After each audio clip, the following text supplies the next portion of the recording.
মুখ্যমন্ত্রী অফিস থেকে বলা হয়েছিল যে সাহেব সিনিয়র লিডার, চিঠিটা পৌঁছে দিলেই হবে। আজকে আমাদের এখানে যে তোলাবাজ ধান্দাবাজ চিটিংবাজ মন্ত্রী আছে, শুধুমাত্র তোলা ছাড়া কিছু বোঝে না।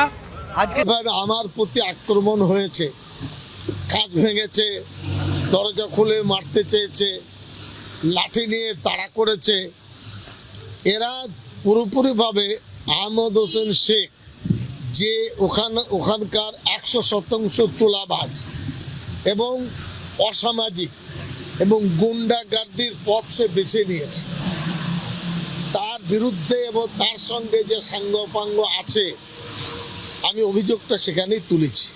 দেখুন, উনি সর্বপ্রথম বলেছেন আমরা কি তোলাবাজ, আমি দেখলাম, কিন্তু সব থেকে যদি তোলাবাজ হয় সেটা হচ্ছে সিদ্ধকলা চৌধুরী।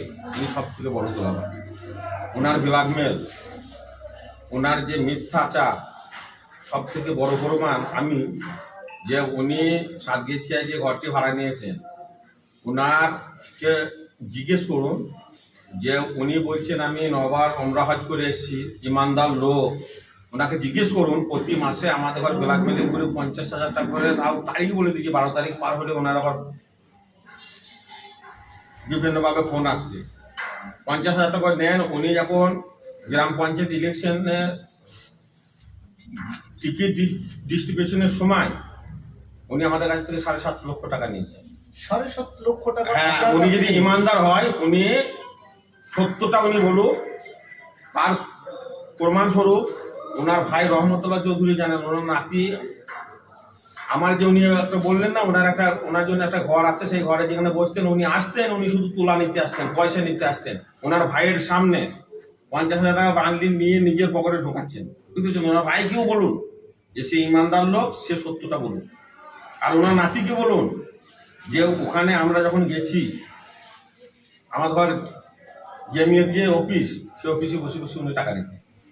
এমনকি উনি সাতগেছে একটা বইমেলা করেছে, বইমেলা তো সরকারি বইমেলা, সেখানে উনি আমাদের কাছ থেকে 2.5 লক্ষ টাকা নিয়েছেন। উনি 2024 সালে এদিন যে বইমেলাটা, উনি যখন পারহাটির বইমেলা উদ্বোধন সেরে উনি এসেছিলেন পারহাটির পঞ্চায়েত সমিতিতে, মেমারি 2 নম্বর ব্লকে ফিরে যাওয়ার সময় গেট পার হয়ে গিয়ে আমাদের কাছ থেকে চাঁদা দিতে হবে তোমাদের, 1 লক্ষ টাকা সেজন্য নিয়েছেন। ওনার হচ্ছে যে পয়সা তোলাবাজ ছাড়া আমাদের যন্ত্রণায় উনি শেষ করে দিয়েছেন। ওনার যে এখন মেন সাগরেজ হচ্ছে মেমারি 2 নম্বর ব্লকের গফফার, ওকে জিজ্ঞেস করুন আপনারা।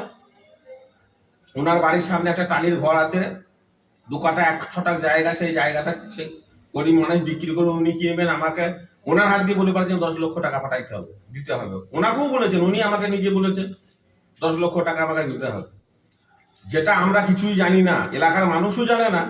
পিএইচি সম্পর্কে ওনাকে বলছেন 10 লক্ষ টাকা দিতে হবে। উনি বাচ্চাদের ড্রেস শু উনি ছাড়েন না, সেখানেও বলছেন ওর তুলা তুলতে আমাদের ঘর এলাকার মানুষ আমরা যন্ত্রণায় মরে যাব। কারণ ব্যাপার হচ্ছে আমরা ওগুলো পারি নাই, ওর এখন মাথার যন্ত্রণা বেশি। যেগুলো নিয়েছে সেগুলো উনি যদি বাপের বেটা হয়, ইমানদারি মানুষ হয়, ওনাকে এখনো সম্মান জানিয়ে আমি বলছি যে আমি যে কথাগুলো বলছি সেগুলো মিথ্যে কি সত্যি একটা বলুন। এলাকার মানুষ বলছে ওই তোলাবাজ আহমদ শেখের 500 কোটি টাকার নাকি সম্পদ আছে। আমি অবাক হয়ে যাচ্ছি। দীঘায় হোটেল আছে, বর্ধমানে 3 তলা বাড়ি আছে, এছাড়া নামে বেনামে কত সম্পত্তি আছে সেটা আমি জানি না। তবে আমি শুনেছি সুব্রত বক্সি অভিষেক ব্যানার্জির অফিস বা এখানে যে গ্রিভেন্সের সেল আছে, সেখানে বিভিন্নভাবে রিপোর্ট হয়তো গেছে, তার আমাকে কপি দিয়েছে। কোনো সন্দেহ নেই এইরকম তোলাবাজ, দাঙ্গাবাজ এরা যদি আশ্রয় পায় তাহলে এলাকা জ্বালিয়ে দেবে। আর যিনি আমার নামি বেনামে যে কত, এখন তো আপনার প্যান ছাড়া কিছু নেই। আমার যদি বেকার হোটেল থাকে সেটা সার্চ করা হোক। দলের কাছে যেসব অভিযোগ করেছে, দলকে আমি সম্মান জানাই। আমিও ওই দলের একজন ছোট্ট কর্মী। ওনার মতো মিথ্যাচার, ওনার মতো দাঙ্গাবাজ মানুষ আমি কোনোদিন দেখিনি।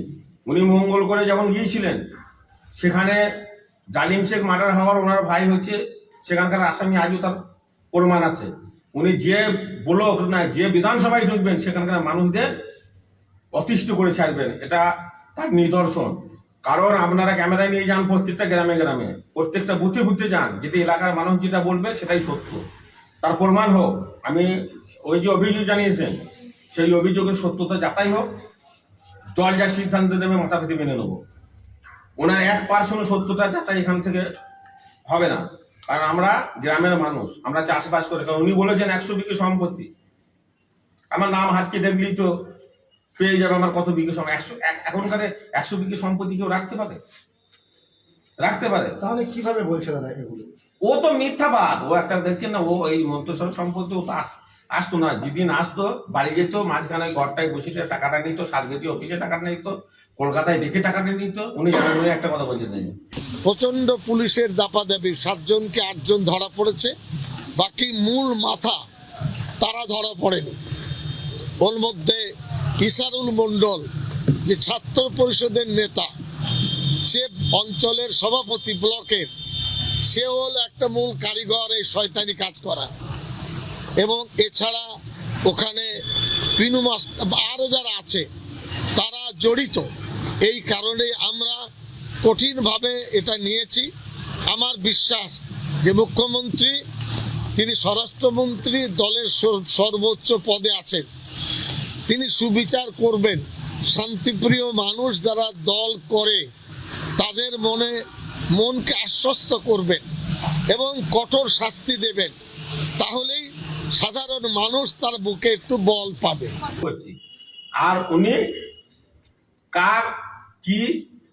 কার পিছনে কি খুঁচাতে, ওনার তো কোনো কাজ নেই।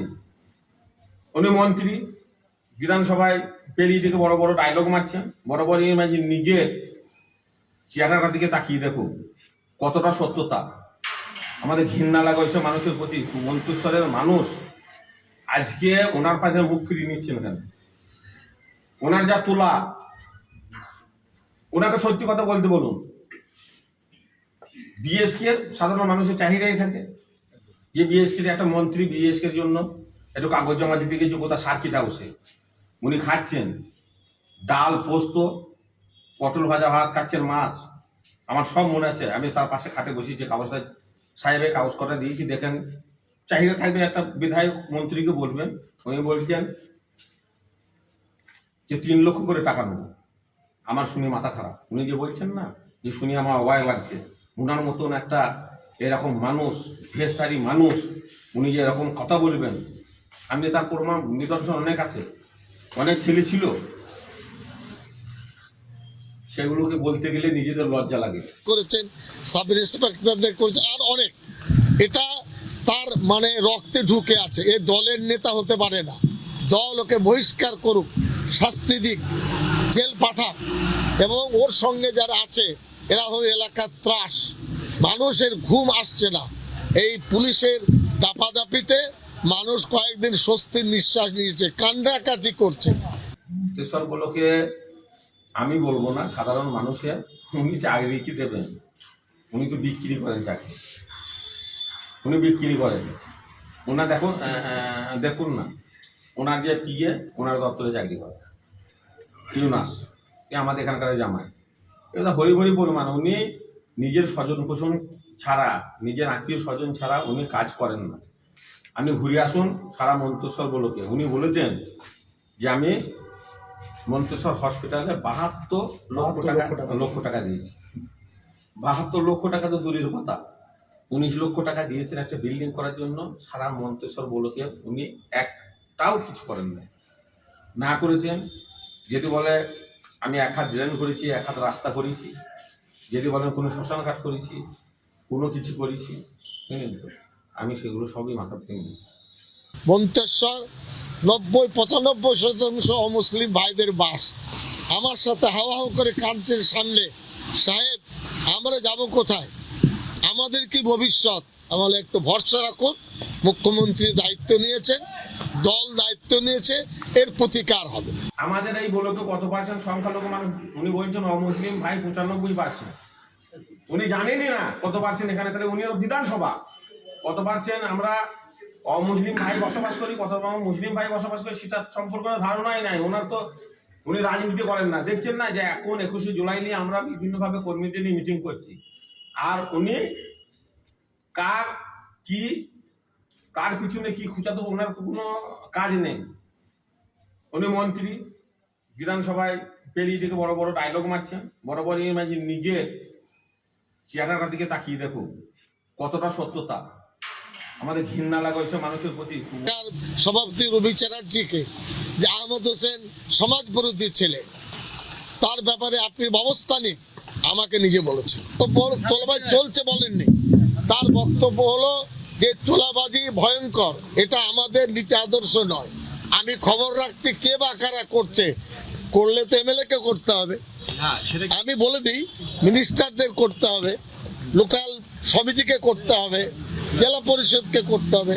এখন সে দায়িত্ব তো আমার নয়, আমি যেটা করেছি হাতে নাতে ধরে ফেলেছি। এই কারণেই আহমদ হোসেন শেখ আমার জন্য আলাদা একটা ঘর তৈরি করেছিল, ওই কমোড দিয়ে তার ঘরে কমপক্ষে 50 বার গেছি, তার মায়ের হাতের খেয়েছি, আর ওখানকার প্রত্যেকটি পুজো কমিটিতে কাপড় বিতরণ করেছি, কর্মী সভা করেছি। শুধু মিথ্যা, আমি উন্নয়ন। তাহলে এর থেকে বাকিরা সাবধান হবেন। মুখ্যমন্ত্রী এরপর তো নিশ্চয়ই রিপোর্ট চাইবেন যে কারা তোলাবাজ কারা গুন্ডাবাজ। দেখুন, যে আমাদের ব্লক সভাপতি কুমারজিৎ পান একটা শিক্ষিত ছিল, একটা শিক্ষক। এই প্রশ্নের জবাব আমি দিতে যাব না। এই প্রশ্নের জবাব যদি মন্তেশ্বরে ব্লকের 2,20,000 যে ভোটার আছে সমস্ত জনাকে আপনারা আগে তদন্ত নেন যে ওই ছেলেটার প্রতি যে কথাটা বলেছে সমস্ত লোক নিন্দা এবং ধিক্কার জানায়। দেখুন, আমাদের শ্রদ্ধেয় সম্মানীয় সভাপতি, জেলা সভাপতি, ওনার সব থেকে উনি রাজনীতির লোক না, রাজনীতি করেন না। উনি যেখানে আছেন সেইখানেই ফিরে যাওয়া দরকার। কারণ হচ্ছে রবীন্দ্রনাথ চট্টোপাধ্যায়ের মতন মানুষের সম্পর্কে যদি এরকম মন্তব্য করেন তার নিন্দনীয়, লজ্জা। রবীন্দ্রনাথ চট্টোপাধ্যায়ের কাছ থেকে ওনার শিক্ষা নেওয়া উচিত। এক। দ্বিতীয় নম্বর হচ্ছে উনি বলেছেন যে আমি ওনার বিধানসভায়, আমার বাড়ি কলেজি গ্রাম, আমি ওনার বিধানসভাকে ওনাকে হারিয়ে দেব। ওনার সঙ্গে আমি চ্যালেঞ্জ রাখছি যে ওনার বাড়ি কলেজি গ্রাম, সেই কলেজি গ্রামের একটা বুথে উনি ওনাকে রবীন্দ্রনাথ চট্টোপাধ্যায়কে হারিয়ে দেখা, ওনার বুথটা হারিয়ে দেখা, থাকবে আমি দলটা ছিল। ওনার সেটা কোনো ক্ষমতা নাই, উনি থাকুনও না, আসনও না, শুধু বিভিন্ন জায়গায় দাঙ্গা অশান্তি লাগিয়ে বলতে লজ্জা লাগছে। একে প্রথমে দেখে বলবে তোমাকে সভাপতি করে দেবো, 2 লাখ টাকা দাও, ওকে বলছে কালকে থেকে অঞ্চল সভাপতি, তার থেকে 4 লাখ। কাউকে বলছে যে তোমাকে এই পদ পাইয়ে দেবো, 10 লাখ লাগবে। এ টাকা ছাড়া উনি কিছুই চেনেন না। এটা আমাকে বলতেও লজ্জা লাগছে, ঘৃণা লাগছে। আমি করজোরে আপনাদের অনুরোধ করছি, এই বিধানসভা মানে তুইও জান না, সাধারণ মানুষটাকে জিজ্ঞেস করুন কত লোকের কাছ থেকে এইসব অঙ্গনারী বিএসকে বিভিন্নভাবে বিভিন্ন জায়গার মাধ্যমে ওকে টাকা বলে, টাকাটা ওর কাছে সব থেকে বড়, দল কোনোদিন ওর কাছে বড় না। এটুকুন আপনাকে দায়িত্ব নেব।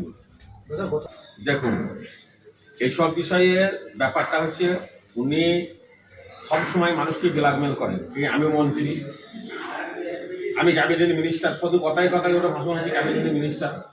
মানুষ অনেকভাবে ভয় করতেন, বিভিন্নভাবে। ওনার তো ব্ল্যাকমেলিং ছাড়া কোনো কাজ নেই।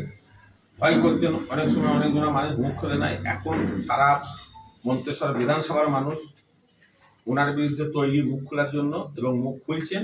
আপনারা প্রত্যেকটা গ্রামে গ্রামে যান, বারবার বলছি আমরা বুথে বুথে যান। মহিলা থেকে ছাত্র থেকে বৃদ্ধা সকলেই ওনার বিরুদ্ধে যা বলবে সমস্ত ক্যামেরাম্যান সেটা বিভিন্নভাবে দেখা, এটা আমি বলতে